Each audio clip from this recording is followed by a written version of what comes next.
DRS bukan sekadar balapan. Ini bisa jadi penentu arah MotoGP 2026. Dan seri ini diprediksi bakal menjawab satu pertanyaan besar. Siapa sebenarnya yang paling kuat musim ini? Ducati atau justru Aprilia?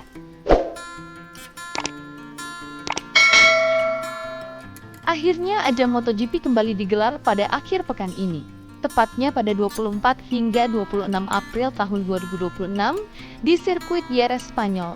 Seri ini diprediksi akan menjadi titik penting untuk menjawab berbagai pertanyaan besar yang muncul sejak awal musim.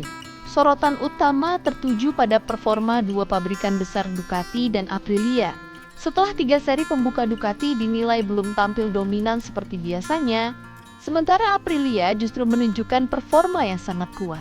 Seri Jerez pun diyakini akan memberikan gambaran lebih jelas mengenai peta kekuatan sebenarnya di musim 2026. MotoGP sebelumnya telah menggelar balapan di Thailand, Brasil, dan Amerika. Seri Qatar yang seharusnya masuk kalender terpaksa diundur karena kondisi di Timur Tengah yang tidak kondusif. Akibatnya, jeda antar balapan menjadi cukup panjang sebelum memasuki rangkaian seri Eropa. Jerez menjadi krusial karena karakter sirkuitnya yang teknikal.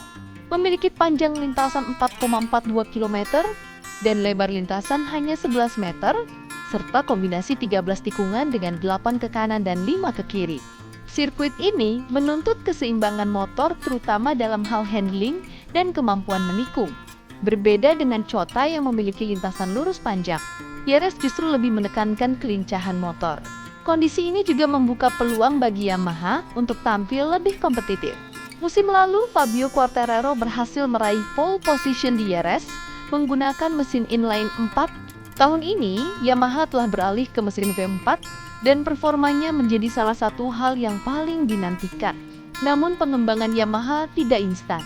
Pabrikan asal Jepang itu masih berada dalam tahap adaptasi, dengan target realistis untuk menyamai performa terbaik versi sebelumnya sebelum melangkah lebih jauh. Selain tim Yamaha, perhatian juga tertuju pada KTM.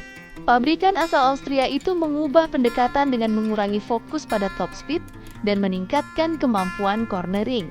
Hasilnya, motor RC16 kini diklaim lebih mudah dikendalikan meski kecepatan puncaknya sedikit berkurang. Jerez akan menjadi tempat pembuktian apakah strategi ini berhasil. Dari sisi pembalap, Marco Bezzecchi menjadi salah satu kandidat kuat namun masih memiliki catatan penting. Ia telah kehilangan banyak poin akibat 2 kali crash di sprint race. Konsistensi menjadi kunci jika ingin bersaing dalam perebutan gelar. Di sisi lain, kondisi fisik Marc Marquez juga masih menjadi perhatian. Performanya di Jerez akan menjadi indikator penting dalam persaingan musim ini. MotoGP Jerez juga akan dilanjutkan dengan sesi tes resmi pada hari Senin setelah balapan. Tes ini bukan untuk mesin baru, melainkan untuk penyempurnaan paket motor termasuk aerodinamika dan elektronik. Tak hanya itu, Paddock juga menantikan kemungkinan pengumuman line-up pembalap untuk musim 2027, menyusul kabar kesepakatan antara pihak pabrikan dan promotor. Dengan berbagai cerita dan kepentingan yang bertemu di satu titik, seri Jerez dipastikan menjadi salah satu balapan paling krusial musim ini.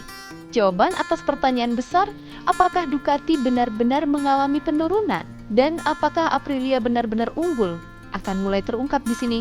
Kalau menurut kalian siapa yang bakal menang di Jerez? Tulis pendapat kamu di kolom komentar ya. Jangan lupa like, share, dan subscribe. Dan sampai jumpa di video berikutnya.